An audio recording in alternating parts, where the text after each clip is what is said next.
Well, good morning, everybody, and thank you for having me here today. My name is Steve Kempker, and I'm the Sheriff of Ottawa County. Been in law enforcement for 44 years, with the last 36 years at Ottawa County. So when I first heard of brain health, the first thing that came to my mind, and Doc knows I talk about this, I called it voodoo science. I said, this is crazy. Do you all get along with your sheriff in your county?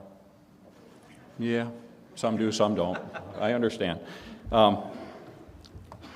Working for Al under his administration was absolutely marvelous. And Al's always been innovative. So when this program came along, it was important that when we communicated with Al, that we moved forward. Because I'm going to tell you this, in law enforcement, first of all, as cops, we're always skeptical about everything. Trust, yeah, everybody's shaking their head. That's why I said you need to get to know your sheriff and know your agency and who's in your agency and what's happening in that agency. And again, whether that's a good relationship, I realize at times there could be a bad relationship, but that open communication is important. So when we brought this in, I'm going to be honest with you, when I looked at it and started going through the process, I realized that I was killing my own staff. Our staff, for years, never had anything for your preparation of your career, the stresses, the strains that take place, especially in law enforcement, and especially as much as law enforcement has changed over the last 5 to 10 years. So we brought in brain health. We went through with our command group first. I asked them to be very honest, and Doc will explain how he does that process, and really took a look at our agency. And I said, you know, like I said, we're killing our staff. You know, we're doing things, we're putting the stresses, the strains on them, along with their duties out on the streets and in the jail and even in our records unit, that it was really tearing people apart.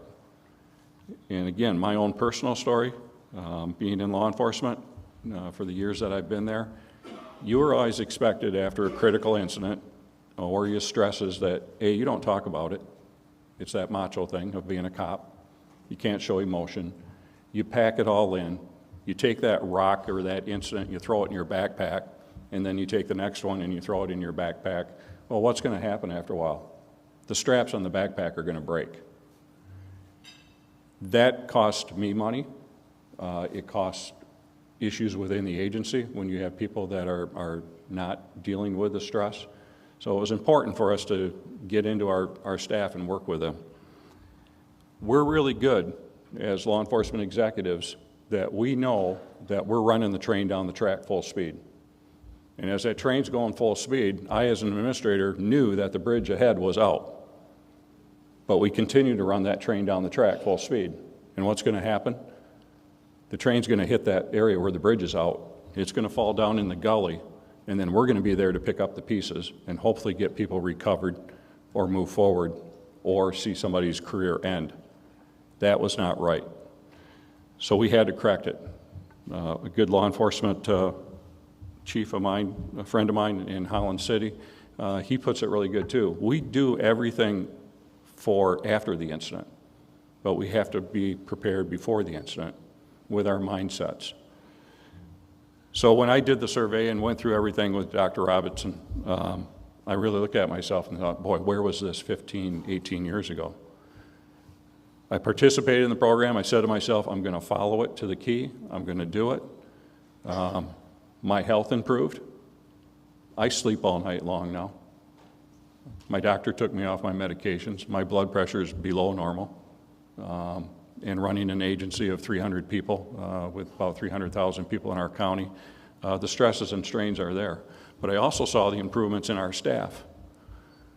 And working with Dr. Robinson and getting those results back from the surveys and the information that he provided, we started to make changes within our agency. One little change, he said, you're killing your detectives. Our average caseload for our detectives right now is about 40 cases per detective. It should be an average of about 12 to 15 for an agency and a community our size. So what we did is we took our detectives and we put them on 10-hour shifts.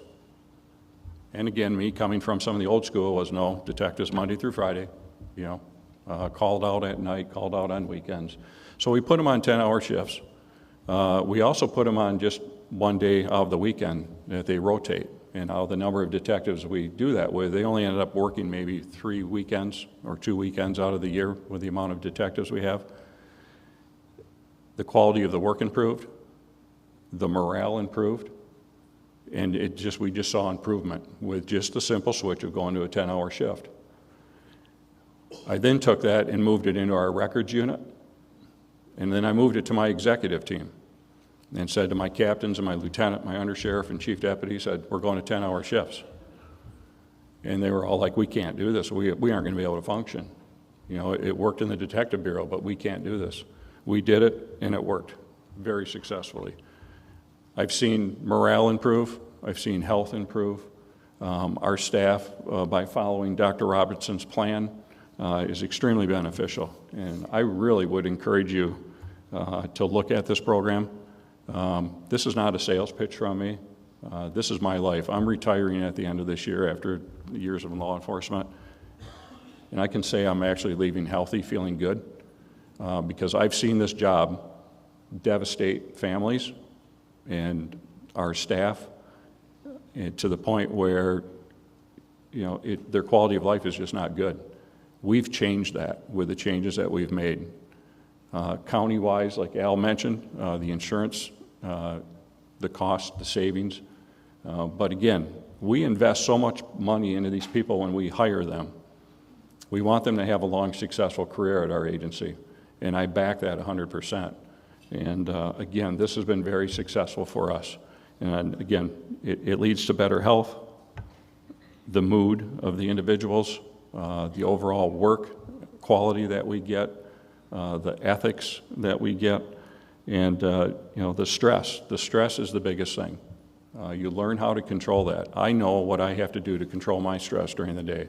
I know when I have to eat or what I have to eat. And it all comes down right to the type of music you listen to. This stuff works. So I took the voodoo science, Doc, and I took it out of my vocabulary. But again, I've seen other agencies use this. We've moved it now into other county departments within our county.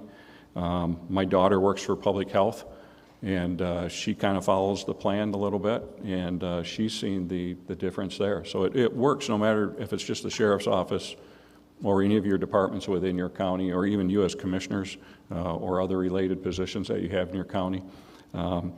Again, I think you're going to really enjoy what you hear from Doc.